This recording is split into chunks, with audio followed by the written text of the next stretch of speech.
Hello, everybody. Today we have great 10-minute story, and I would like to call it Grandma Tilly's Bedtime Tales, The Secret of the Whispering Woods. Our first scene will take place in a cozy village called Willowbrook. This is the exterior of Grandma Tilly's cottage on the edge of town. We'll start with a medium shot of the house, and then a close-up on the window to see our protagonist, Ilara, getting ready for bed. Now our second scene will be set inside the house. A little while later that evening, Ilara is sitting on a rocking chair beside a fireplace across from her elderly grandmother. On the mantel above the fireplace is a framed picture of Ilara's parents. So our third scene will bring us back outside. It's now dark outside and Ilara has grabbed her small satchel and is approaching the edge of the forest at the end of her driveway. She takes a deep breath, adjusts her dress, and then confidently steps into the woods. In our fourth scene, we are now deep within the Whispering Woods. The moonlight shines through the leaves of the trees and illuminates the forest floor. Some of the trees are tall and graceful with their branches gently swaying in the breeze. Others have thick, sturdy trunks and gnarled branches that reach out like the arms of an old man. Ilara continues on her way, her footsteps muffled by the soft, damp earth. The trees around her seem to lean in closer, their branches forming a canopy overhead that hides the moon and stars from view. As she walks, the trees begin to whisper to her, their voices soft and mysterious. In our fifth scene, Ilara arrives at a clearing and gasps in amazement. In the center of the clearing stands a tall, ancient tree, with shimmering golden bark that seems to glow from within. The tree is unlike any Ilara has ever seen before. Its branches are delicate and fern-like, reaching up towards the sky with an otherworldly grace. As Ilara approaches the tree, she can feel its warmth enveloping her like a warm blanket.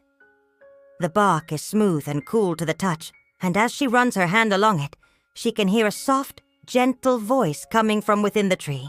Okay, so now we're going to split the screen in half. On one side, we'll show Ilara's journey to the heart tree, and on the other side, we'll see flashes of memories of the forest from long ago. In our sixth scene, the memories become clearer. We see young versions of the villagers planting saplings and caring for the forest. There's a sense of community and joy in these memories, and they serve as a reminder of what the forest once was like. But there is also sadness and fear. The villagers are shown facing many obstacles, including storms, fires, and disease. Despite these challenges, they never give up hope. They continue to plant new trees and care for the sick ones until the forest is once again thriving. And in our seventh scene, we return to the present day, where Ilara finishes her tale. The villagers listen intently, their faces filled with wonder and awe. After Ilara finishes her story, she notices that the heart tree is glowing brighter than ever before. It seems as if the tree is thanking her for remembering and sharing their story.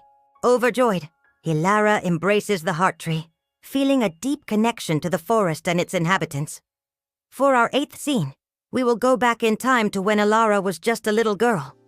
She's sitting in the rocking chair next to Grandma Tilly listening to one of her stories. Ilara is enthralled by the tale and can't wait to hear more. But suddenly the room goes dark and the fire goes out, leaving them in total darkness. Fearful whispers fill the room, and Ilara clings to her grandmother, seeking comfort and protection. For our ninth scene, we will jump ahead in time, and now Ilara is older and venturing into the forest for the first time. She is determined to discover the truth about the Whispering Woods and the strange occurrences that have been happening lately. As she ventures deeper into the woods, she notices that the trees are not whispering anymore. Instead, they are silent and eerily still. Concerned by the lack of sound, Ilara calls out to the trees, but her voice echoes back to her unanswered. Feeling scared and alone, Ilara begins to cry. And in our 10th scene, the villagers emerge from the forest, each carrying a sapling. They have come to replant the trees that were cut down and restore the balance of the forest. Ilara apologizes for not believing them and promises to do everything she can to help. Together, they plant the trees, and the forest begins to heal. Animals return, birds sing, and the trees whisper secrets to those who listen. Our 11th scene takes place the following morning. Hilara and the other children are playing in the forest, their laughter echoing through the trees. The animals are their friends, and the trees are full of magic and wonder. Suddenly, Hilara hears a familiar voice calling her name. She turns around and sees a beautiful woman standing in front of her. The woman smiles and introduces herself as the guardian of the Whispering Woods. She explains that the forest has been protected by a group of fairies, and it is their duty to keep the forest healthy and balanced. For our final scene, we're back in Grandma Tilly's cottage. Hilara is sitting in the rocking chair, tucked in tight with a blanket while Grandma Tilly rocks gently. The fire crackles merrily in the hearth, casting dancing shadows on the walls. Outside, the wind rustles the leaves of the trees in the Whispering Woods, creating a peaceful, almost magical atmosphere. The perfect ending to a wonderful story. Thank you all for watching. And if you like this video, please hit the like button and subscribe for more great content. Thank you all for watching. And as always, remember to stay creative.